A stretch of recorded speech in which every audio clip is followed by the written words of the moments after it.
السلام علیکم ورحمۃ اللہ وبرکاتہ۔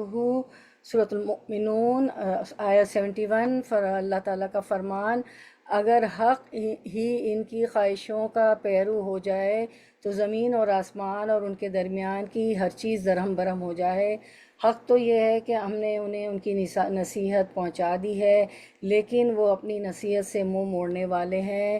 حق سے مراد دین اور شریعت ہے، اگر دین ان کی خواہشات کے مطابق اترے تو ظاہر بات ہے کہ آسمان اور زمین کا سارا نظام ہی درہم برہم ہو جائے۔ مثلا وہ چاہتے ہیں کہ ایک معبود کی بجائے متعدد معبود ہوں۔ اگر فی الواقع ایسے ہو تو کیا نظام کائنات ٹھیک رہ سکتے ہیں؟ حضرت انس رضی اللہ عنہ بیان کرتے ہیں اسی بات کو رسول اللہ صلی اللہ علیہ وسلم سے کہ رسول اللہ صلی اللہ علیہ وسلم نے فرمایا، اس وقت تک قیامت قائم نہ ہوگی جب تک زمین پر اللہ اللہ کی آواز آنا ختم نہ ہو جائے گی۔ ایک اور روایت میں ہے، قیامت ایسے شخص پر قائم نہیں ہوگی جو اللہ اللہ کہنے والا ہوگا۔ ایک اور روایت حضرت عبداللہ بن عمرو رضی اللہ عنہ بیان کرتے ہیں کہ رسول اللہ صلی اللہ علیہ وسلم نے فرمایا، تم میں سے کوئی بھی اس وقت تک مومن نہیں ہو سکتا جب تک اس کی خواہش اس چیز کے تابع نہیں ہو جاتی جسے میں لے کر آیا ہوں۔ سبحان اللہ۔ تو انشاءاللہ ہم شروع کرتے ہیں سورۃ المؤمنون آیت نمبر 67 سے۔ لاسٹ ٹائم ہم نے 66 پہ اینڈ کیا تھا، تو دیکھتے ہیں ہم کتنا کور کرتے ہیں۔ نحمدہ و نصلی علی رسول الکریم، اما بعد، فاعوذ باللہ من الشیطان الرجیم، بسم اللہ الرحمن الرحیم۔ ربی اشرح لی صدری ویسر لی امری واحلل عقدۃ من لسانی یفقہوا قولی۔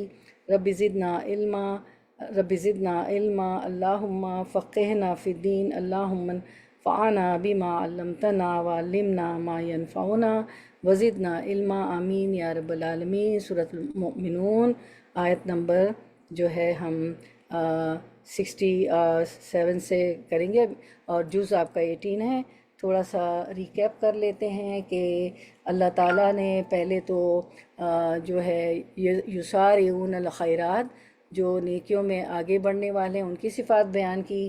اس کے بعد اللہ تعالیٰ جو ہے مترفین ہیں، جو ہے آسودہ حال لوگ ہوتے ہیں، پریولیج لوگ ہوتے ہیں، ان کے جرم بتائے کہ آیت نمبر 63 آنورڈ سے، کہ بلکہ ان کے دل اس طرف سے غفلت میں ہیں، ان کے لیے اس کے سوا بھی بہت سے اعمال ہیں جنہیں وہ کرنے والے ہیں۔ 64 میں فرمایا، یہاں تک کہ جب ہم نے ان کے آسودہ حال لوگوں کو عذاب میں پکڑ لیا تو بلبلانے لگے، حتیٰ اذا اخذنا مترفیہم بالعذاب اذا ہم یجأرون۔ آج مت بلبلاؤ، یقیناً تم ہمارے مقابلے پر مدد نہ کیے جاؤ گے۔ میری آیتیں تو تمہارے سامنے پڑھی جاتی تھیں، پھر بھی تم اپنی ایڑیوں کے بل الٹے بھاگتے تھے۔ اب ہم دیکھتے ہیں آیت 67 میں اللہ تعالیٰ ان کے مزید جرم کیا بتا رہے ہیں۔ تو ورڈ ٹو ورڈ ٹرانسلیشن آیت 67 سے ہم شروع کرتے ہیں۔ بسم اللہ الرحمن الرحیم۔ مستکبرینہ، تکبر کرتے ہوئے، بھی ساتھ اس کے، سامرن رات کو باتیں کرتے ہوئے، تہجرون تم بیہودہ گوئی کرتے ہو۔ رواں ترجمہ آیت 67۔ کرتے اینٹتے، افسانہ گوئی کرتے اسے چھوڑ دیتے ہیں۔ تو ہم جو ہے ان کے جرم پڑھ رہے تھے، آسودہ حال لوگوں کے۔ آیت 66 تک ہم نے پڑھا، اور میں نے ابھی سارے ترجمہ پڑھ دیا تھا پچھلا ریکیپ۔ تو آگے اللہ تعالیٰ فرماتے ہیں انہی کے بارے میں کہ مستکبرینہ، اکڑتے اینٹتے ہیں، مستکبرینہ اکڑتے ہیں، اینٹتے ہیں، یعنی انہیں اپنی تولیت خانہ کعبہ اور اس کا خادم و نگراں ہونے کا جو غرور تھا قریش کے لوگوں کو، کیونکہ ان کو غرور تھا کہ ہم تو متولی ہیں خانہ کعبہ کے، اس کی بنا پر آیات الہی کا انکار کیا، اور بعض نے اس کا مرجع قرآن کو بنایا ہے، اور مطلب یہ ہے کہ قرآن سن کر ان کے دل میں کھلبلی پیدا ہو جاتی جو انہیں قرآن پر ایمان لانے سے روکتی تھی۔ پھر بھی سامرن تہجرون، افسانہ گوئی کرتے اسے چھوڑ دیتے تھے۔ کس کو؟ قرآن کو چھوڑ دیتے تھے۔ تو سامرن، سین میم را اس کا روٹ ورڈ ہے۔ سامر کے معنی ہے رات کو گفتگو یا اس کے معنی خاص طور پر ان باتوں کے ہیں جو قرآن کریم نبی صلی اللہ علیہ وسلم کے بارے میں وہ کرتے تھے، قرآن اور نبی صلی اللہ علیہ وسلم کے بارے میں، اور اس کی بنا پر وہ حق کی بات سننے اور قبول کرنے سے انکار کر دیتے تھے، یعنی چھوڑ دیتے تھے، اور بعض نے تہجرون اسے چھوڑ دیتے تھے۔ ہا جیم را اس کا روٹ ورڈ ہے۔ ہجر کے معنی فحش گوئی، بیہودہ گوئی کے کیے ہیں، یعنی راتوں کی گفتگو میں تم قرآن کی شان میں بیہودہ اور فحش باتیں کرتے ہو جن میں کوئی بھلائی نہیں ہے۔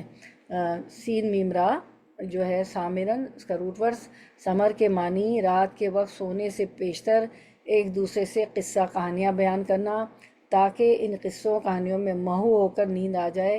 یہ قصے یا افسانے یا کہانیاں محض دفع الوقتی یعنی ٹائم کو، وقت کو گزارنے کے لیے، کل کرنے کے لیے یا خوش وقتی کے لیے سنائے جاتے ہیں، ان کا اور کچھ مقصد نہیں ہوتا۔ دیہاتوں میں آج بھی یہ دستور ہے کہ بڑے لوگ چھوٹوں کو کوئی بھوت پریت یا ایسی ہی دوسری کہانیاں سناتے ہیں، چنانچہ مکے میں بھی یہی دستور تھا۔ اور جو ہے ہجر کے معنی بیماری، نیم بے ہوشی یا نیم خفتگی کی حالت میں محمل سی باتیں کرنا یا بڑبڑانا بھی ہوتا ہے تاجرون سے۔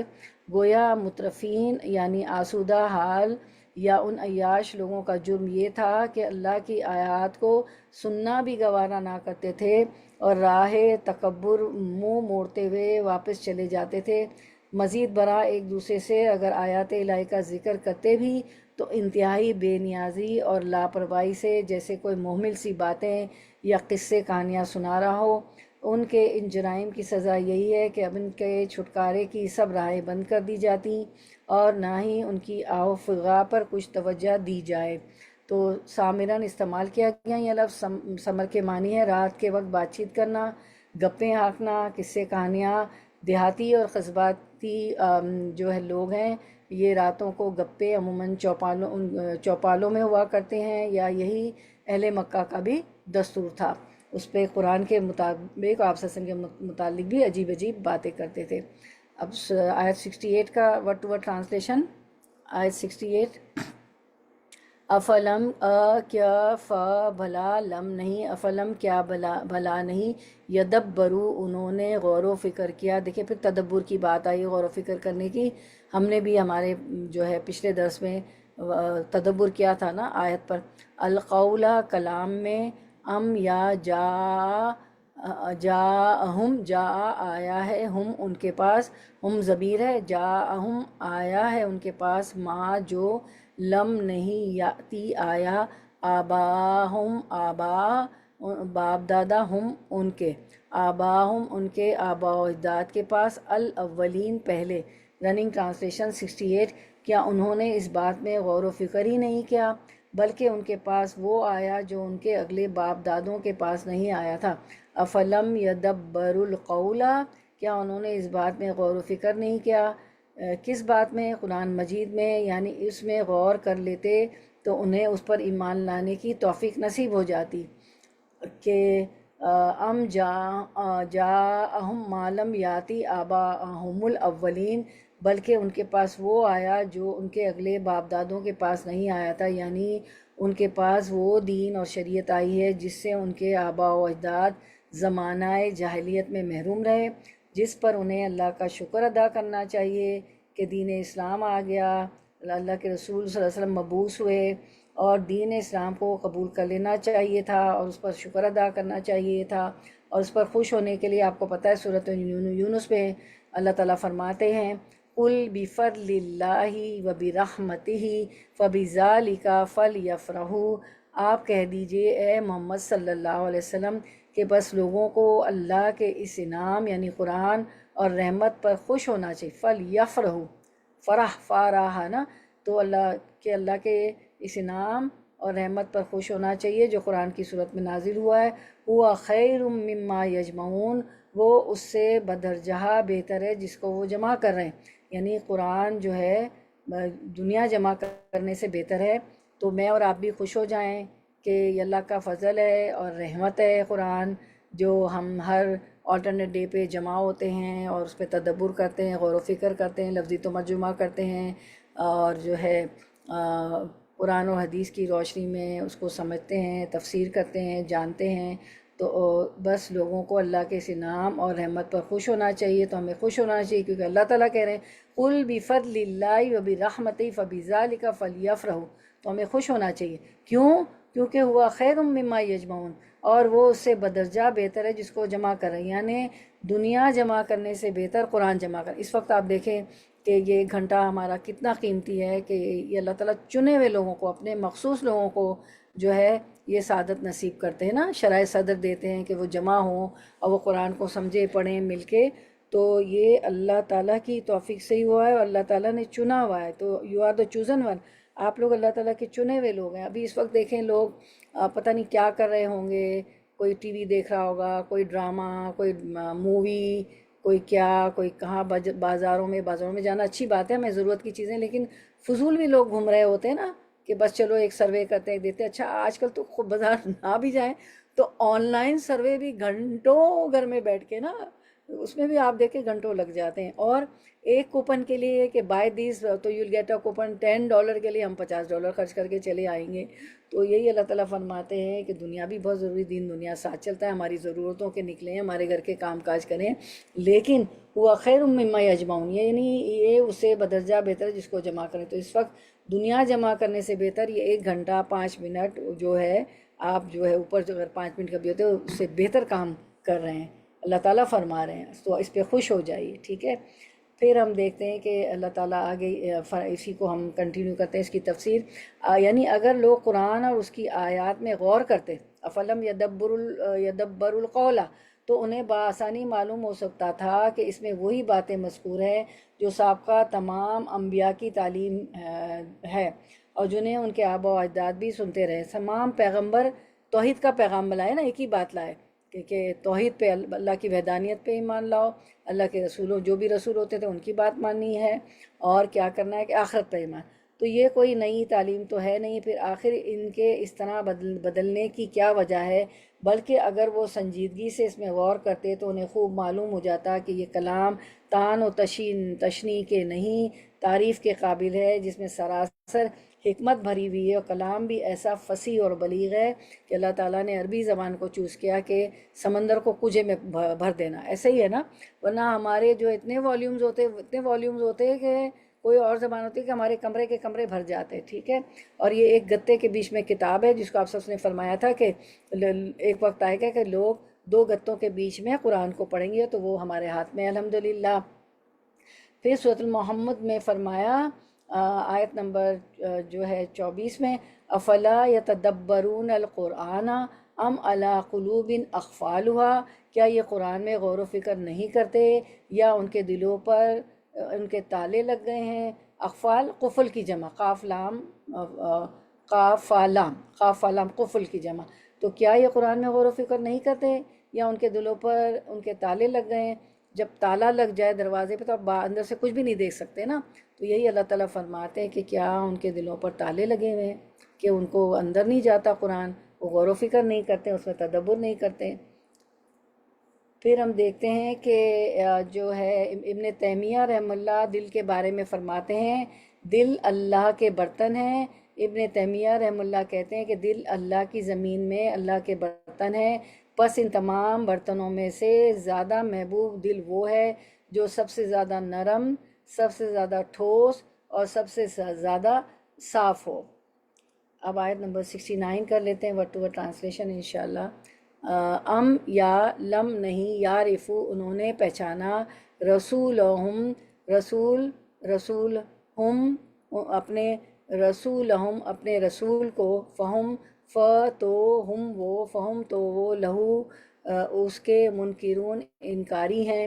رواں ترجمہ، یا انہوں نے اپنے پیغمبر کو پہچانا نہیں کہ اس کے منکر ہو رہے ہیں، یہ بطور توبیخ کے ہے، کیونکہ وہ پیغمبر صلی اللہ علیہ وسلم کے نسب، خاندان، اور اسی طرح ان کی صداقت اور امانت اور راست بازی اور اخلاق و کردار کی بلندی کو جانتے تھے، اور اس کا اعتراف بھی کرتے تھے۔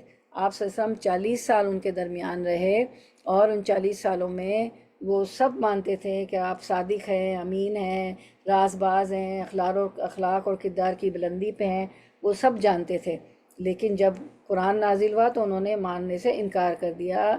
اللہ کی آیت سے بدلنے کی دوسری وجہ یہ ہو سکتی تھی کہ وہ اپنے اس رسول سے پوری طرح متعارف نہ ہوتے، وہ تو پوری طرح متعارف تھے، اور جب وہ یہ باتیں اچھی طرح جانتے ہیں کہ ان کی زندگی ابتدائی سے بے داغ رہی ہے، آپ صلی اللہ علیہ وسلم بھی کی، انہوں نے کبھی جھوٹ نہیں بولا، کسی انسان سے فریب نہیں کیا، کبھی کسی کی امانت میں خیانت نہیں کی، نہ کبھی وعدہ خلاف کی ہے، نہ کبھی کسی سے الجھے ہیں، تو کیا وہ شخص کسی انسان سے کبھی جھوٹ نہیں بولتا؟ وہ اللہ پر جھوٹ بول سکتا ہے؟ کبھی نہیں بول سکتا کہ اس نے مجھے رسول بنایا ہے اور اللہ کے نام پر تمہیں فریب دے سکتا ہے، ایسا ہو ہی نہ سکتا۔ ام لم یعرفوا رسولہم فہم لہ منکرون، کیا انہوں نے رسول صلی اللہ علیہ وسلم کو پہچانا ہی نہیں لہٰذا وہ اس کا انکار کر رہے؟ ایسا تو نہیں تھا، وہ تو پہچانتے تھے۔ اسی بات کو سورۃ یونس میں فرمایا، قُل لَوْ شَاءَ اللَّهُ مَا تَلَوْتُهُ عَلَيْكُمْ وَلَا أَدْرَاكُمْ بِهِ، آپ یوں کہہ دیجئے اے محمد صلی اللہ علیہ وسلم کہ اگر اللہ کو منظور ہوتا تو نہ میں تم کو وہ پڑھ کر سناتا اور نہ اللہ تعالیٰ تم کو اس کی اطلاع فرماتا۔ فقط لبثت فیکم عمرا من قبل ہی، کیونکہ میں اس سے پہلے تو ایک بڑے حصے عمر تک تم میں رہ چکا ہوں۔ افلا تعقلون، پھر کیا تم عقل نہیں رکھتے؟ یعنی سارا معاملہ اللہ کی مشیت پر موقوف ہے، وہ چاہتا تو میں نہ تمہیں پڑھ کر سناتا یہ قرآن، تمہیں اس کی کوئی اطلاع دی جاتی۔ بعض نے جو ہے یہ جو ہے نا ولا ادراکم بھی کے معنی کیے کہ وہ تم کو میری زبانی اس قرآن کی بابت کچھ بھی نہ بتلاتا، اور تم بھی جانتے ہو کہ دعوی نبوت سے قبل 40 سال میں نے تمہارے اندر گزارے۔ کیا آپ سب کو نبوت 40 سال کے جب ملی تھی نا، کیا میں نے کسی استاد سے کچھ سیکھا ہے؟ اسی طرح تم میری امانت اور صداقت کے بھی قائل رہے ہو۔ کیا اب یہ ممکن ہے کہ میں اللہ پر افترا باندھنا شروع کر دوں، اللہ پہ جھوٹ گھڑوں؟ مطلب ان دونوں باتوں کا یہ ہے کہ یہ قرآن اللہ ہی کا نازل کردہ ہے، نہ میں نے کسی سے سن یا سیکھ کر اسے بیان کیا ہے، اور نہ یوں ہی جھوٹ موٹ اسے اللہ کی طرف منسوخ کر دیا۔ تو یعنی دنیا میں مکہ میں ہی رہا ہوں، یہاں سے نکلنے پر مجبور ہونا پڑے گا، یا مجھے موت تبھی آئے گی، یا میں تمہارے ہاتھوں قتل ہو جاؤں گا، یہ سب کیا ہے اللہ کو پتہ ہے۔ سورۃ الاعقاف میں فرمایا آیت نمبر 9 میں، قُلْ مَا كُنْتُ بِدًا مِّنَ الرُّسُلِ وَمَا أَدْرِي مَا يُفْعَلُ بِي وَلَا بِكُمْ، آپ کہہ دیجئے اے محمد صلی اللہ علیہ وسلم کہ میں کوئی بالکل انوکھا پیغمبر نہیں، یعنی پہلا اور انوکھا رسول تو نہیں ہوں، بلکہ مجھ سے پہلے بھی متعدد رسول آ چکے ہیں۔ وما ادری ما یفعل بی ولا بکم، نہ مجھے یہ معلوم ہے کہ میرے ساتھ اور تمہارے ساتھ کیا کیا جائے گا۔ ان اتبع الا ما یوحی الی وما انا الا نذیر مبین، میں تو صرف اسی کی پیروی کرتا ہوں جو میری طرف وحی بھیجی جاتی ہے، اور میں تو صرف اعلان کر دینے والا ہوں، یعنی دنیا میں مکے میں ہی رہوں گا، یا یہاں سے نکلنے پر مجبور ہونا پڑے گا، مجھے طبعی نیچرل موت آئے گی، یا تمہارے ہاتھوں میرا قتل ہوگا، تم جلد ہی سزا سے دوچار ہوں گے، یا لمبی مہلت تمہیں دی جائے گی۔ ان تمام باتوں کا علم صرف اللہ کو ہے، مجھے نہیں معلوم میرے ساتھ یا تمہارے ساتھ کل کیا ہوگا، تاہم آخرت کے بارے میں یقینی علم ہے کہ اہل ایمن جنت میں اور کافر جہنم میں جائیں گے۔ اور حدیث میں آتا ہے کہ نبی صلی اللہ علیہ وسلم کی وفات پر جب ان کے بارے میں حسن ظن کا اظہار کیا گیا تو آپ صلی اللہ علیہ وسلم نے فرمایا، حدیث ہم دیکھ لیتے ہیں کہ وما ادری واللہ وانا رسول اللہ ما یفعل بی ولا بکم، لیکن میں حالانکہ اللہ کا رسول ہوں خود اپنے متعلق نہیں جان سکتا کہ میرے ساتھ کیا معاملہ ہوگا۔ اللہ کی قسم مجھے اللہ کا رسول ہونے کے باوجود علم نہیں کہ قیامت کو میرے اور تمہارے ساتھ کیا کیا جائے گا۔ اس سے کسی ایک معین شخص کے قطعی انجام کے علم کی نفی ہے، الا یہ کہ ان کی بابت بھی نص موجود ہو، جیسے عشرہ مبشرہ اور اصحاب بدر وغیرہ، لیکن میں حالانکہ اللہ کا رسول ہوں خود اپنے متعلق نہیں جان سکتا کہ میرے ساتھ کیا معاملہ ہوگا۔ وما ادری واللہ وانا رسول اللہ ما یفعل بی ولا بکم۔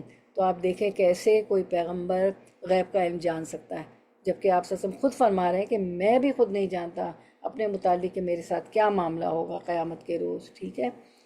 پھر ہم دیکھتے ہیں اسی بات کو کہ سیدنا جعفر بن تفسیر ابن کثیر سے سیدنا جعفر بن ابی طالب رضی اللہ عنہ نے شاہ حبش نجاشی رحم اللہ علیہ سے سے دربار سر دربار یہی فرمایا تھا کہ اللہ تعالیٰ رب العالمین وحدہ لا شریک نے ہم میں ایک رسول بھیجا ہے جس کا نسب، جس کی صداقت، جس کی امانت ہمیں خوب معلوم تھی۔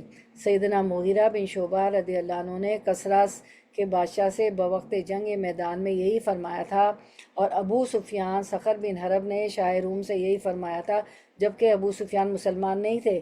یہ فرمایا تھا کہ اس نے ان سے ان کے ساتھیوں سے پوچھا تھا نا، اس نے کہ روم کے بادشاہ نے ابو سفیان سے، اور ابو سفیان کے جو ساتھی گئے تھے تو اس نے پوچھا ان کے ملک میں، تو روم کے بادشاہ نے پوچھا تھا آپ صلی اللہ علیہ وسلم کے متعلق، تو ابو سفیان نے ان سے ان کے ساتھیوں سے پوچھا تھا تو جواب دیا، حالانکہ ابو سفیان اس وقت مسلمان بھی نہیں ہوتے، لیکن انہیں آپ کی صداقت، امانت، دیانت اور سچائی اور نسب کی عمدگی کا اقرار کرنا پڑا بادشاہ روم کے سامنے بھی، ٹھیک ہے۔ تو یہ سارے ہمیں ثبوت ملتے ہیں کہ وہ آپ کی بعثت سے پہلے بھی جانتے تھے کہ آپ صلی اللہ علیہ وسلم جو ہے صادق ہے اور امین ہیں، امانت دار ہیں اور سچ ہیں، ٹھیک ہے۔ اس کے بعد ہم آیت نمبر 70 دیکھتے ہیں، ورڈ ٹو ورڈ ٹرانسلیشن۔ وہی جو انہوں نے الزامات لگائے تھے آپ صلی اللہ علیہ وسلم پہ، آسودہ لوگوں نے، مترفین نے، ام یا یقولون، وہ کہتے ہیں، بہی اسے، جنتن جنون ہے، بلکہ جاءہم، وہ لایا ہے ان کے پاس، بالحق، حق، وہ اکثرہم، اور اکثر ان کے، للحق، حق کے، کارہون، ناپسند کرنے والے ہیں۔ رواں ترجمہ، یا یہ کہتے ہیں کہ اسے جنون ہے، بلکہ وہ تو ان کے پاس حق لایا ہے، ہاں ان میں اکثر حق سے چڑھنے والے ہیں۔ ام یقولون بہ جنتن، یا یہ کہتے ہیں کہ اسے جنون ہے، یہ بھی زجر و توبیخ کے طور پر ہی ہے، یعنی اس پیغمبر نے صلی اللہ علیہ وسلم نے ایسا قرآن پیش کیا جس کی نظیر پیش کرنے سے دنیا قاصر ہے، اسی طرح اس کی تعلیمات نوع انسانی کے لیے رحمت اور امن و سکون کا باعث ہے۔ کیا ایسا قرآن اور ایسی تعلیمات ایسا شخص بھی پیش کر سکتا ہے وہ جو دیوانہ اور مجنون ہو؟ یہی بات اللہ تعالیٰ پوچھ رہے ہیں کہ کیا دیوانہ اور مجنون ایسی تعلیمات، ایسا قرآن پیش کر سکتا ہے؟ وہ تو دیوانہ اور مجنون تو ایسا نہیں کر سکتا۔ بل جاءہم بالحق، بلکہ وہ تو ان کے پاس حق لایا ہے صلی اللہ علیہ وسلم، وَأَكْثَرُهُمْ لِلْحَقِّ کارہون، ہاں ان میں اکثر حق سے چڑھنے والے ہیں، یعنی ان کے اعتراض اور استکبار اور غرور اور فخر کی اصل وجہ حق سے ان کی کراہیت، ناپسندیدگی ہے، جو عرصہ دراز سے باطل کو اختیار کیے رہنے کی وجہ سے ان کے اندر پیدا ہو گئی ہے۔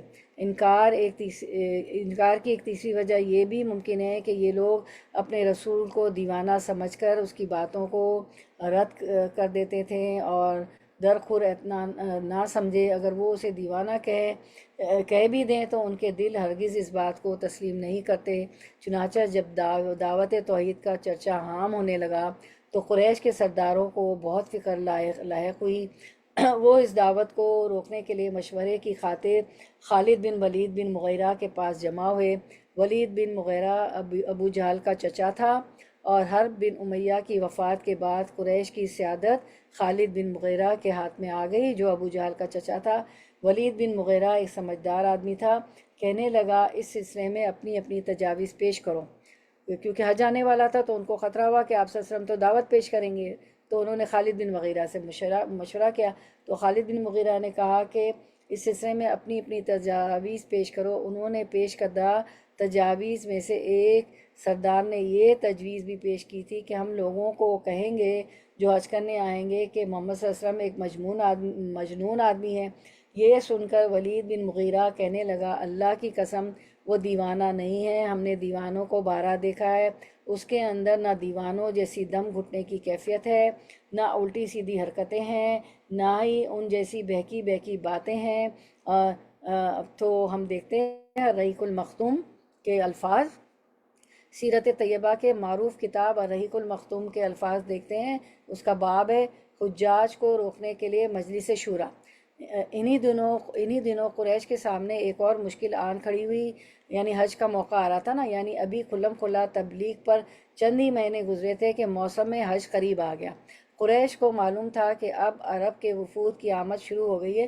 رحیق المختوم کے وہ دیکھ لیتے ہیں ہم، جو اقتباس ہے اس کا پیراگراف ہے۔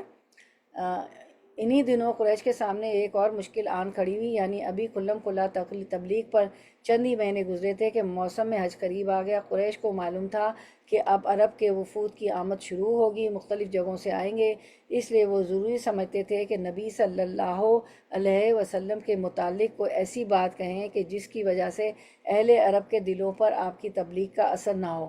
چنانچہ وہ اس بات پر گفت و شنید کے لیے ولید بن مغیرہ کے پاس اکٹھے ہوئے۔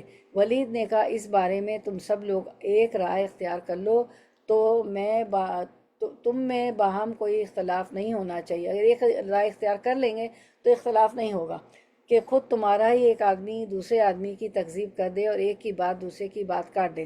لوگوں نے کہا آپ ہی کہیے۔ اس نے کہا نہیں، تم لوگ کہو، میں سنوں گا۔ اس پر چند لوگوں نے کہا ہم کہیں گے کہ وہ کاہن ہے۔ ولید بن مغیرہ نے کہا نہیں واللہ وہ کاہن نہیں ہے، ہم نے کاہنوں کو دیکھا ہے، اس شخص کے اندر نہ کاہنوں جیسی گنگناہٹ ہے نہ ان کے جیسی قافیہ گوئی اور تک بندی۔ اس پر لوگوں نے کہا تب ہم کہیں گے کہ وہ پاگل ہے۔ ولید نے کہا نہیں، وہ پاگل بھی نہیں، ہم نے پاگل بھی دیکھا ہے اور اس کی کیفیت بھی، اس شخص کے اندر نہ پاگلوں جیسی دم گھٹنے کی کیفیت ہے، نہ الٹی سیدھی حرکتیں اور بہکی بہکی باتیں۔ دیکھیں وہ ان کو سب پتہ تھا کہ نہ وہ کاہن ہے، نہ وہ ان پہ جنون ہے، نہ وہ جادوگر ہے، نہ وہ قافیہ گوئی کرتے ہیں، نہ وہ بہکی بہکی باتیں کرتے ہیں۔ دیکھیں یہ سب ہمیں سب ہے، دیکھیں، اور تاریخ رحیق المختوم سیرہ کی کتاب ہے، اس میں دیکھیں یہ سب کچھ ہے۔ پھر اللہ تعالیٰ آگے فرماتے ہیں آیت میں کہ پھر جب یہ سب باتیں ناممکن ہیں تو بل جاءہم بالحق و اکثرہم للحق کارہون، پھر جب یہ سب باتیں ناممکن ہیں تو اس کا نتیجہ یہی نکلتا ہے کہ جو دعوت یہ رسول صلی اللہ علیہ وسلم پیش کر رہے ہیں وہ حق اور درست ہو، اور ان کے انکار اور بدعتنے کی وجہ صرف یہ ہو سکتی کہ انہیں سچی بات سے چڑ ہو گئی ہے اور وہ اپنی ضد، تعصب اور حد درمی کی بنا پر یہ سچی بات قبول کرنے کو تیار نہیں ہے۔ جب آپ صلی اللہ علیہ وسلم پہاڑی پہ چڑھے اور آپ صلی اللہ علیہ وسلم نے کہا، پتہ ہے وہاں تو کوئی جو ہے مائک وغیرہ تو ہوتے نہیں تھے، تو وہ لوگ پہاڑی پہ چڑھتے تھے، یا صباحا ہے نا، وہ چڑھ جاتے تھے اور جو ہے یا صباحا کہتے تھے، سب جمع ہو جاتے تھے۔ جب آپ صلی اللہ علیہ وسلم نے کہا کہ کہو لا الہ الا اللہ، تو کیا کہا؟ ان کو پتہ تھا کہ لا کا مطلب یہ نہیں ہے کہ جب لا الہ الا اللہ نہیں کوئی معبود سوائے اللہ کے کہہ دیں گے اور محمد صلی اللہ علیہ وسلم اللہ کے رسول ہے تو ہمارے حلوے ماندے پڑ جائیں گے، کیونکہ ابھی آپ نے تفسیر میں پڑھا کہ وہ خانہ کعبہ کے متولی تھے اور جو ہے وہ حج عمرہ پہ آنے والے ان کے لیے جو ہے بہت سارے تحفے تحائف لاتے تھے، بلکہ ابو جہل کو تو کیا ہوتا تھا کہ سونے کے 2 ہرن ملے تھے، رائٹ، سونے کے 2 ہرن ملے تھے۔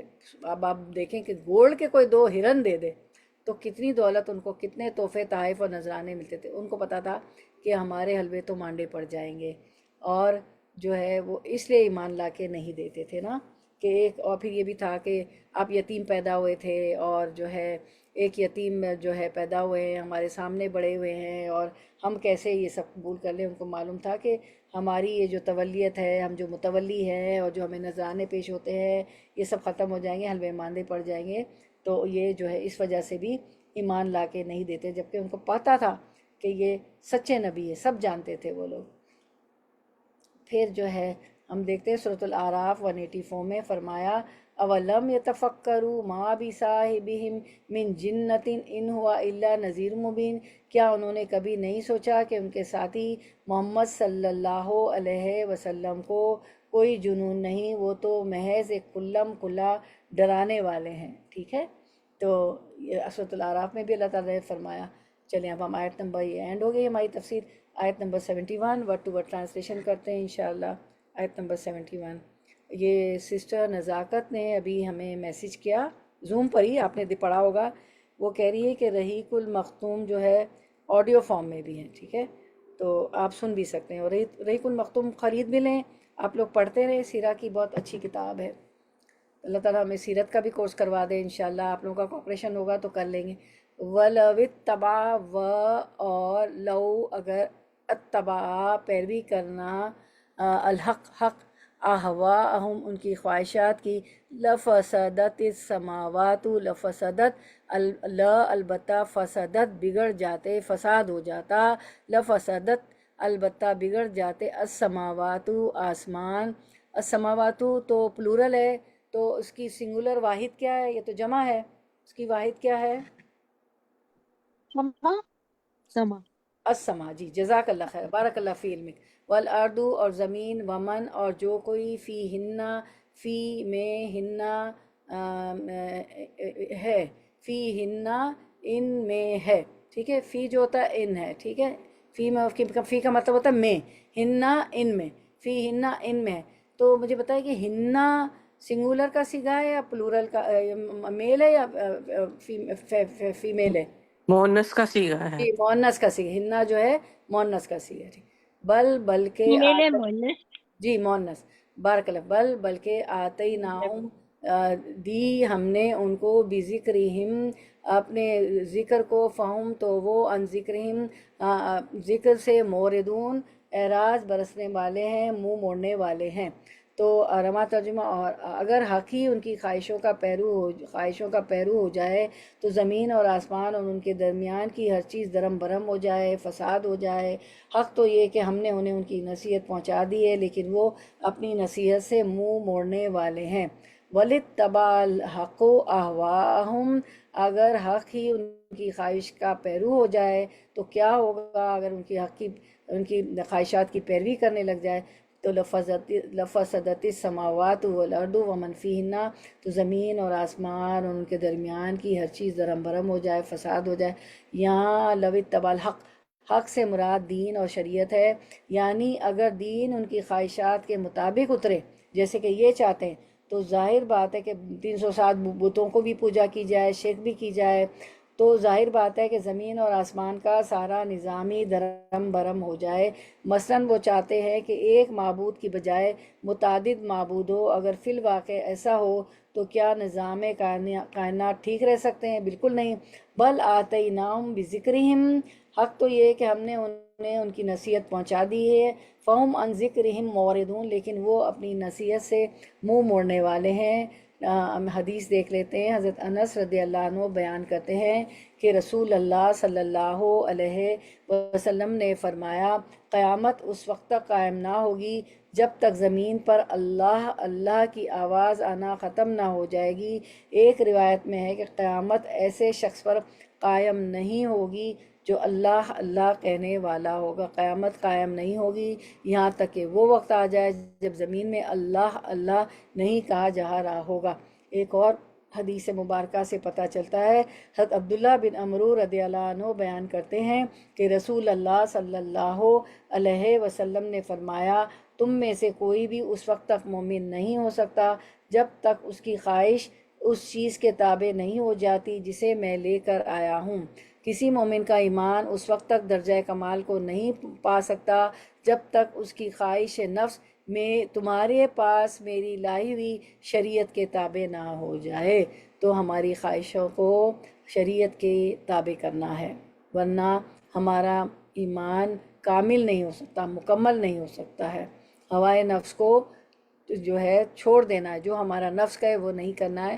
نفس کے گھوڑے کو کسنا ہوگا جو بدکتا رہتا ہے، ہر وقت بدکتا ہے، کبھی ہوائے نفس اس کو بتکاتی ہے، کبھی شیطان ہمارا ازلی اور ابدی دشمن جو ہے وہ بہکاتا ہے۔ تو نفس کے گھوڑے کو کسنا ہے اور آپ صلی اللہ علیہ وسلم کی لائی ہوئی شریعت کے تابع کرنا ہے، جو اللہ رسول صلی اللہ علیہ وسلم نے فرمایا اس کو ماننا ہے، جس کو کرنے سے منع کیا ہے اس سے اپنے آپ کو روک دینا ہے۔ تبھی ہم مومن کہلائیں گے اور ہمارا ایمان جو ہے درجہ کمال کو جبھی پہنچے گا۔ پھر ہم دیکھتے ہیں کہ جی اسی آیت میں کہ اللہ تعالیٰ فرماتے، بل آتیناہم بذکرہم فہم عن ذکرہم موردون، حق تو یہ کہ ہم نے انہیں ان کی نصیحت پہنچا دی لیکن وہ اپنی نصیحتوں سے منہ موڑنے والے ہیں۔ تو اب ہم دیکھتے ہیں کہ آیت 64 سے 70 تک مترفین یعنی آسودہ حال لوگوں کے جرائم کا ذکر ان آیات میں کیا گیا۔ سب سے پہلے تو یہ بتایا اللہ نے کہ اللہ کی آیات سے وہ منہ موڑتے ہیں، ٹھیک ہے نا، اللہ کی آیات سے منہ موڑتے ہیں، تکبر کرتے ہیں، اور کیا تکبر کی وجہ سے ایمان نہیں لا کے دیتے ہیں، رات کو قصہ گویاں وغیرہ کرتے ہیں، جیسے ٹی وی پروگرام، ڈرامہ وغیرہ جس میں میوزک بھی ہو اور فحش چیزیں بھی ہو، عریانت بھی ہو، قرآن پر غور و فکر نہیں کرتے، رسولوں کا انکار کرتے تھے، رسول کو مجنون کہتے تھے صلی اللہ علیہ وسلم، حق کو ناپسند کرتے تھے، بلکہ ان کے دل اس طرف سے غفلت میں ہیں، ان کے لیے اس کے سوا بھی بہت سے اعمال ہیں جنہیں وہ کرنے والے ہیں، یہاں تک کہ جب ہم نے ان کے آسودہ حال لوگوں کو عذاب میں پکڑ لیا تو بلبلانے لگے، یہاں تک کہ جب ہم نے ان کے آسودہ حال لوگوں کو عذاب میں پکڑ لیا تو بلبلانے لگے، تو اللہ تعالیٰ نے فرمایا آج مت بلبلاؤ، یقیناً تم ہمارے مقابلے پر مدد نہ کیا جاؤ گے، میری آیتیں تو تمہارے سامنے پڑھی جاتی تھی پھر بھی تم اپنی ایڑیوں کے بل الٹے بھاگتے تھے، اور اکڑتے اینٹتے افسانہ گوئی کرتے اسے چھوڑ دیتے تھے۔ یہ سارے جو ہے ان کے جرائم تھے۔ 64 سے 70 تک ہمیں بتایا گیا مترفین لوگوں کے، پریولیج لوگوں کے، آسودہ لوگوں کے، جن کو اللہ نے بہت کچھ دیا تھا، ٹھیک ہے۔ آیت 70 تک ہمیں مترفین لوگوں کے بارے میں پتہ چلا کہ وہ یہ کرتے تھے۔ اب آیت 71، یہ تو 71 ہم کا انشاءاللہ کرتے ہیں ورڈ ٹو ورڈ ٹرانسلیشن۔ 71 یا تسألہم، آپ سوال کرتے ہیں، 72 سوری 71 نہیں ہے، 72 ہے، ٹھیک ہے، آیت نمبر 72۔ اچھا 71 میں ایک اور آیت ہے سورۃ الزخرف کی، آیت نمبر 44، وَإِنَّهُ لَذِكْرٌ لَكَ وَلِقَوْمِكَ وَسَوْفَ تُسْأَلُونَ، اور یقیناً خود آپ کے لیے اور آپ کی قوم کے لیے نصیحت ہے، اور عنقریب تم لوگ پوچھے جاؤ گے، یعنی یہ قرآن اے محمد صلی اللہ علیہ وسلم آپ کے لیے اور آپ کی قوم کے لیے شرف و عزت کا باعث ہے کہ یہ ان کی زبان میں اترا، اس کو وہ سب سے زیادہ سمجھنے والے ہیں، کیونکہ قرآن عربک میں اترا نا، قریش کے ڈائلیکٹ میں اترا ہے نا، قریش کی زبان میں، تو وہ اس کو سب سے زیادہ سمجھنے والے ہیں، اور اس کے ذریعے سے وہ پوری دنیا پر فضل و برتری پا سکتے ہیں، اس لیے ہم کو چاہیے کہ اس کو اپنائیں اور اس پر سب سے زیادہ عمل کریں۔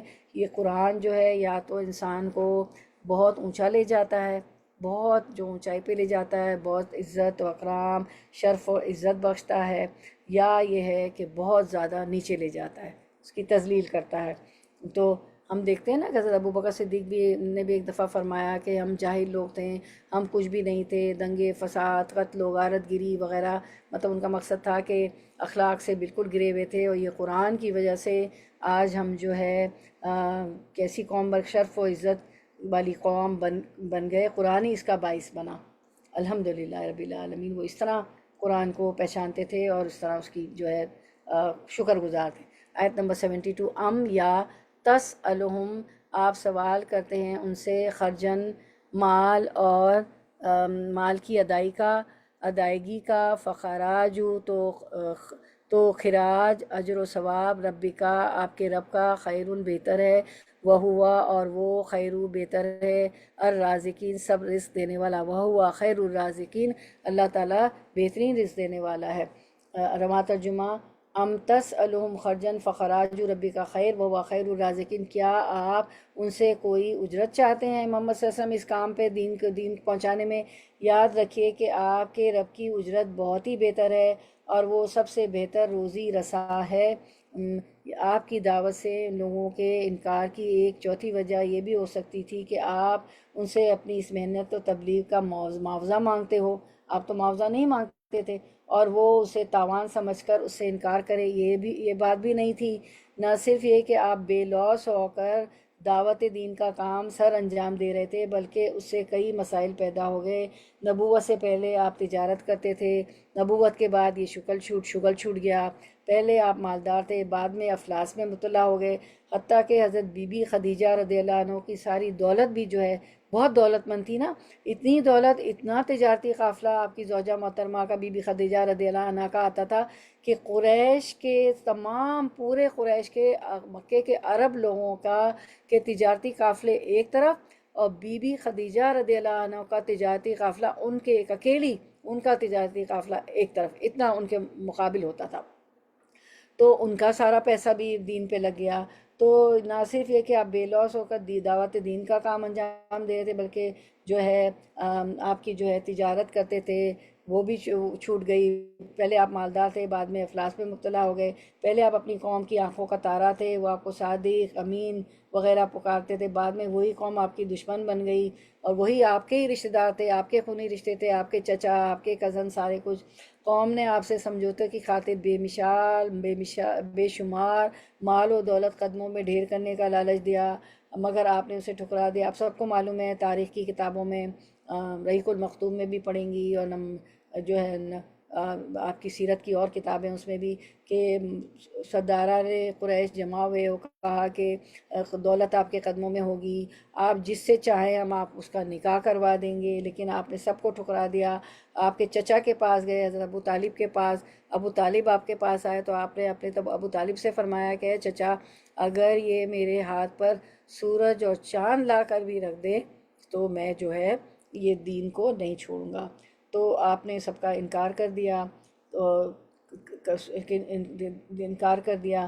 اس سے ان لوگوں کو اتنا بھی پتہ نہیں چل سکا کہ وہ جو شخص کئی طرح مصیبتیں سہ کر اور بغیر معاوضے کے ایسی خدمت سر انجام دے رہا ہے تو اس کی کوئی غرض دنیا سے وابستہ نہیں ہو سکتی، کیونکہ آپ نے جتنے لالچ دیے آپ نے ان کو ٹھکرا دیا، اور جس ہستی کے لیے وہ اتنی مشقتیں برداشت کر رہا ہے اس کا معاوضہ بھی اسی کے ذمہ ہے۔ یہ ساری مشقتیں آپ اللہ تعالیٰ کے لیے برداشت کر رہے تھے، تو اللہ تعالیٰ وہ خیر الرازقین، وہی بہتر ہے، وہی بہترین رزق دینے والا ہے، اسی کی ذمہ داری ہے، اور وہ ایسے ذرائع سے رزق مہیا کرتا ہے جو کسی کے وہم و گمان میں بھی نہیں ہوتا۔ واقعی اللہ تعالیٰ کہ فرماتے کہ اللہ تعالیٰ ایسی جگہ سے رزق دیتے ہیں کہ انسان کے واقعی وہم و گمان میں بھی نہیں ہوتا کہ کہاں سے آتا ہے۔ وہ خیر الرازقین، کہ اللہ تعالیٰ بہتر رزق دینے والا ہے۔ تو اگر رزق کی تنگی ہے تو دیکھیں یہ آیت کتنی اچھی ہے کہ وہ خیر الرازقین، اللہ ہی بہترین رزق دینے والا ہے، وہ کہ آپ کے پروردگار کا دیا ہوا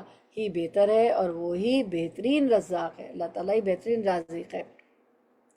پھر ہم سورۃ الشورى کی آیت دیکھتے ہیں، اسی بات کو اللہ تعالیٰ نے فرمایا کہ اے محمد صلی اللہ علیہ وسلم کہہ دیجئے قُل لا اسألکم علیہ اجرا، کہ اے محمد صلی اللہ علیہ وسلم کہہ دیجئے کہ میں تم پر اس پر میں تم سے کوئی بدلہ نہیں چاہتا، میرا بدلہ تو کس کے پاس ہے، ان اجری کہ میرا اجر تو اللہ اللہ کے پاس ہے نا۔ تمام پیغمبروں نے یہی کہا تھا، ٹھیک ہے نا۔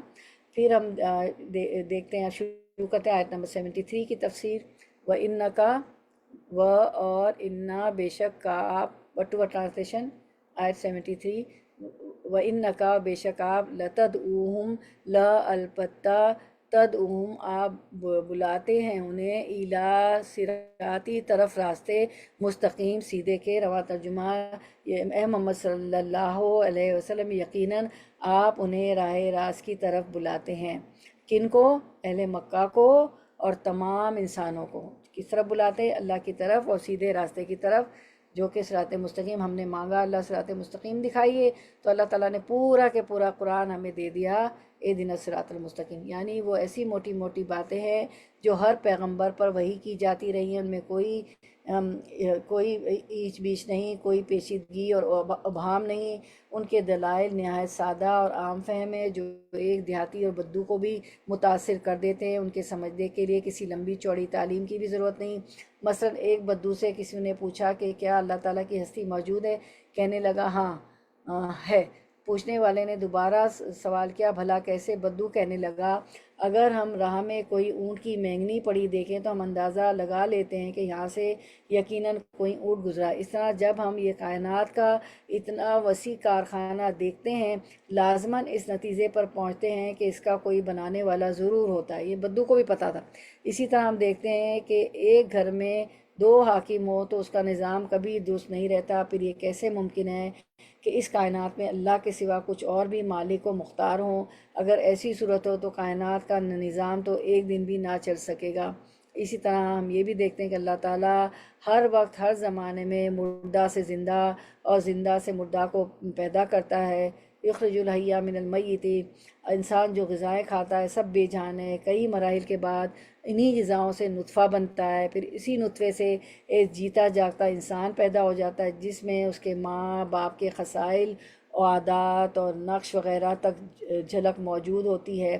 اسی سے بآسانی اندازہ لگایا جا سکتا ہے جو کام اس دنیا میں ہر آن ہمارے سامنے ہو رہے ہیں وہ آخر انسان کی موت کے بعد کیوں ناممکن ہے۔ غرض دین کی اصلی تعلیمات پر غور فرمائیے تو سب باتیں سیدھی سادہ اور عام فہم نظر آئیں گی، اور یہی اصولی باتیں ہی اللہ کی سیدھی راہ ہے، یہی صراط مستقیم ہے۔ وَإِنَّكَ لَتَدْعُوهُمْ إِلَىٰ صِرَاطٍ مستقیم، اور بلا شبہ آپ انہیں سیدھی راہ کی طرف بلا رہے ہیں۔ 74 دیکھ لیتے ہیں ورڈ ٹو ورڈ ٹرانسلیشن۔ وَإِنَّ، اور بے شک، الذین، جو لوگ لا یؤمنون، نہیں وہ ایمان لاتے، بالآخرتی، آخرت پر، عن الصراطی، راستے سے، لناکبون، البتہ ہٹ جانے والے، بے شک جو لوگ آخرت پر یقین نہیں رکھتے وہ سیدھے راستے سے مڑ جانے والے ہیں، یعنی صراط مستقیم سے انحراف کی وجہ آخرت پر عدم ایمان ہے۔ قیامت کا انکار کرنے والوں کا کردار اور انجام 75 میں دیکھ لیتے ہیں انشاءاللہ ورڈ ٹو ورڈ ٹرانسلیشن۔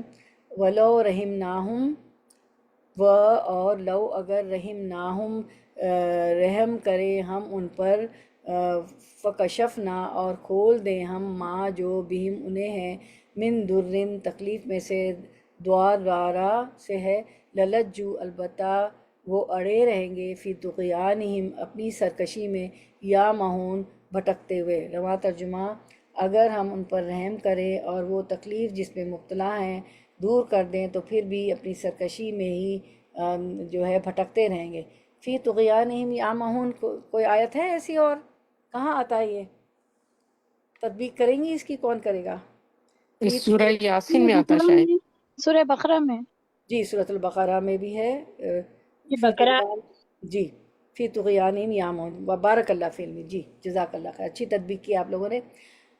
وَلَوْ رَحِمْنَاهُمْ وَكَشَفْنَا مَا بِهِم مِّن ضُرٍّ لَلَجُّوا فِي طُغْيَانِهِمْ يَعْمَهُونَ، اگر ہم ان پر رحم کریں اور وہ تکلیف جس میں مبتلا ہے دور کر دیں تو پھر بھی اپنی سرکشی میں ہی بھٹکتے رہیں گے۔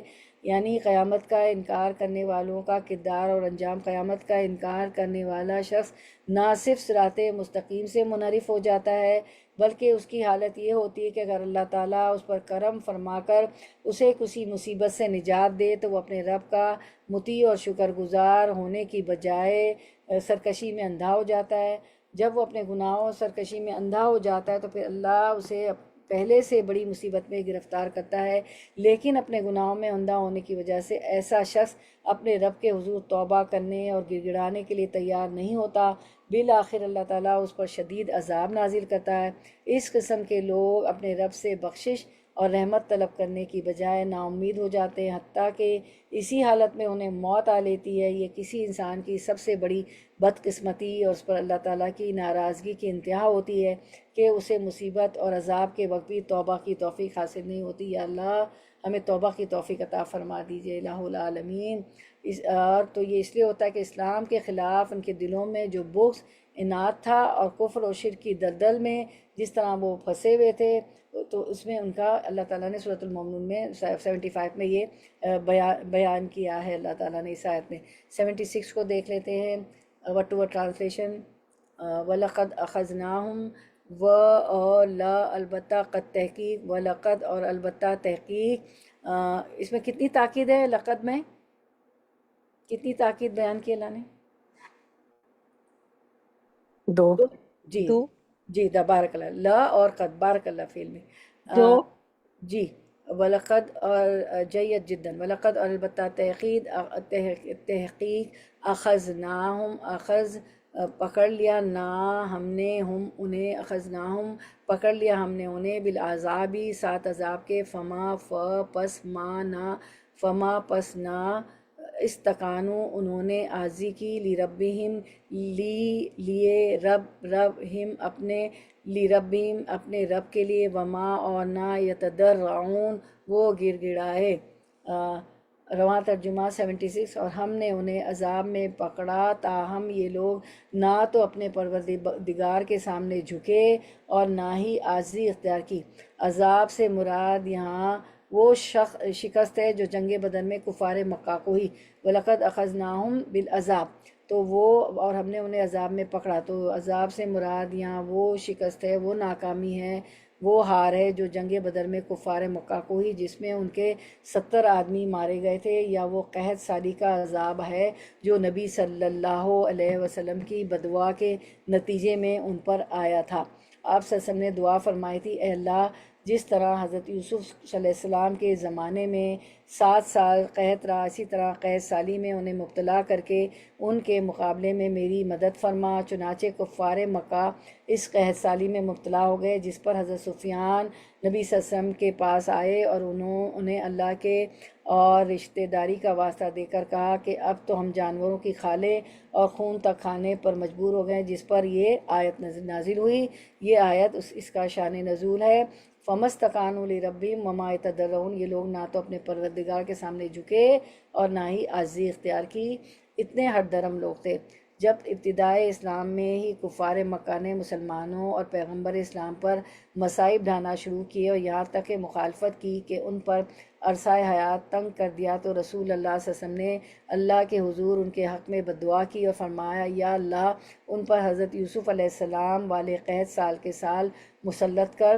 چنانچہ آپ کی دعا قبول ہوئی تو ان پر قحط کا عذاب آ گیا، بارشیں رک گئیں، باہر سے غلہ آنا بھی رک گیا، اور نوبت یہاں تک پہنچ گئی کہ یہ لوگ مردار ہڈیاں اور خون تک کھانے پر مجبور ہو گئے، مگر بھوک پھر بھی نہ مٹتی تھی۔ لوگ بھوکوں مرنے لگے اور بھوک کی وجہ سے اتنے کمزور ہو گئے تو آسمان کی طرف نظر اٹھاتے تو انہیں دھواں نظر آتا تھا۔ اس واقعے کا ذکر قرآن میں متعدد مقامات پر آیا ہے اور سورۃ دخان سرات سے مذکور ہے۔ بالآخر ابو سفیان آپ کی خدمت میں حاضر ہو کر کہنے لگا، تم تو رشتہ جوڑنے کی تاکید کرتے رہتے ہو اور ہم تمہاری ہی برادری ہو کر بھوکوں مر رہے ہیں، ہمارے لیے اللہ سے رحم کی دعا کرو۔ دیکھیں، تب یاد آ گیا آپ صلی اللہ علیہ وسلم کی تعلیمات، جب بھوکوں مرنے لگے، قحط سالی آ گئے، کہ آپ تو رشتہ جوڑنے کی، قرابت داری کی باتیں کرتے ہیں۔ چنانچہ ساری تعلیمات ان کو پتا دی، چنانچہ آپ صلی اللہ علیہ وسلم نے دعا فرمائی، اللہ نے رحم کر دیا، بارشیں بھی شروع ہو گئی، باہر سے غلہ آنا بھی، اور بھلے دن آ گئے۔ پھر کفار مکہ سب باتیں بھول گئے اور پھر پہلے کی طرح مسلمانوں کو دکھ دینا شروع کر دیا، نہ اپنے پروردگار کے سامنے جھکے، نہ آوازاری کی۔ فَمَسْتَكَانُوا لِرَبِّهِمْ وَمَا يَتَضَرَّعُونَ۔ تو جو ہے ہم حدیث ہم دیکھ لیتے ہیں، پہلے تو آیت دیکھ لیتے ہیں۔ سورۃ الانعام میں اللہ تعالیٰ فرماتے ہیں، فَلَوْلَا إِذْ جَاءَهُمْ بَأْسُنَا تَضَرَّعُوا۔ سو جب ان کو ہماری سزا پہنچی تو انہوں نے عاجزی کیوں نہیں اختیار کی۔ اتنے ہٹ درم لوگ کہ جب قحط سالی آئی، عذاب آیا، تب بھی عاجزی نہیں اختیار کی۔ پھر حدیث دیکھ لیتے ہیں صحیح بخاری کی، رسول اللہ صلی اللہ علیہ وسلم جب سر مبارک رکوع سے اٹھاتے تو سمع اللہ لمن حمدہ، ربنا لک الحمد کہہ کر چند لوگوں کے لیے دعائیں کرتے اور نام لے لے کر، صحیح بخاری کی حدیث 804 ہے، اور نام لے لے کر فرماتے، یا اللہ، ولید بن ولید، سلمہ بن ہشام، عیاش بن ابی ربیعہ اور تمام کمزور مسلمانوں کو کفار سے نجات دے۔ اے اللہ، قبیلہ مدر کے لوگوں کو سختی کے ساتھ کچل دے اور ان پر قحط مسلط کر، جیسا کہ یوسف علیہ السلام کے زمانے میں آیا تھا۔ ان دنوں پورب والے قبیلے مدر کے لوگ مخالفین میں تھے۔ یہ جو ہے میں نے ڈیٹیل میں بھی بتا دی اور ہم نے حدیث بھی دیکھ لی، کیونکہ آپ صلی اللہ علیہ وسلم پہ اوزریاں ڈالی جاتی تھی، صحابہ کرام کو گھسیٹا جاتا تھا، یاسر اور عمار رضی اللہ عنہ کو اس طرح تپتی روپ میں گھسیٹتے تھے کہ ان کی کھالیں چھل جاتی تھی اور گوشت جو ہے افیکٹ ہو جاتا تھا۔ آپ کو سارے ظلم پتہ ہے نا۔ تو اب ہم آیت 77 دیکھ لیتے ہیں، ورڈ ٹو ورڈ ٹرانسلیشن۔ حتیٰ، یہاں تک کہ اذا، جب، فتحنا، دروازے کھول دیے، علیہم ان پر، بابن دروازے، ذا عذابن شدیدن سخت عذاب کے، اذا ہم تب وہ فیہ اس میں، مبلسون مایوس ہو گئے۔ رواں ترجمہ، اس سے دنیا کا عذاب بھی مراد ہو سکتا ہے اور آخرت کا بھی۔ یہاں وہ تمام راحت اور خیر سے مایوس اور محروم ہوں گے اور تمام امیدیں منقطع ہو جائیں گی۔ چلیں اب ہم اسی پہ کنکلوڈ کرتے ہیں، پھر دوبارہ آیت 77 کو انشاءاللہ نیکسٹ ٹائم دیکھ لیں گے، ٹھیک ہے؟ چلیں، تو ہماری حدیثیں ہو گئی نا، ساری حدیثیں ہو گئی، قحط اس پہ، آپ صلی اللہ علیہ وسلم کی بددعا پہ وہ بھی دیکھ لی۔ اللہم وفقنا، کوئی حدیث تو نہیں رہ گئی عظمیٰ جی؟ نہیں ہو گئی سب سب ہو گیا۔ اللہم وفقنی لما تحب و ترضی، یا اللہ ہمیں توفیق دے کہ ہم وہ عمل کریں جس سے آپ محبت کرتے ہیں اور راضی ہوتے ہیں۔ ربنا تقبل منا انک انت السمیع العلیم وتب علینا انک انت التواب الرحیم۔ سبحان ربک رب العزت عما یصفون وسلام علی المرسلین والحمد للہ رب العالمین۔ وآخر دعوانا ان الحمد للہ رب العالمین۔ سبحانک اللہم وبحمدک نشہد ان لا الہ الا انت نستغفرک ونتوب الیک۔ السلام علیکم ورحمۃ اللہ وبرکاتہ۔ آپ لوگوں کو کوئی بات رکھنی ہو، ان آیات پہ کچھ ایڈ کرنا ہو تو بتائیے، رکھیے اپنی بات۔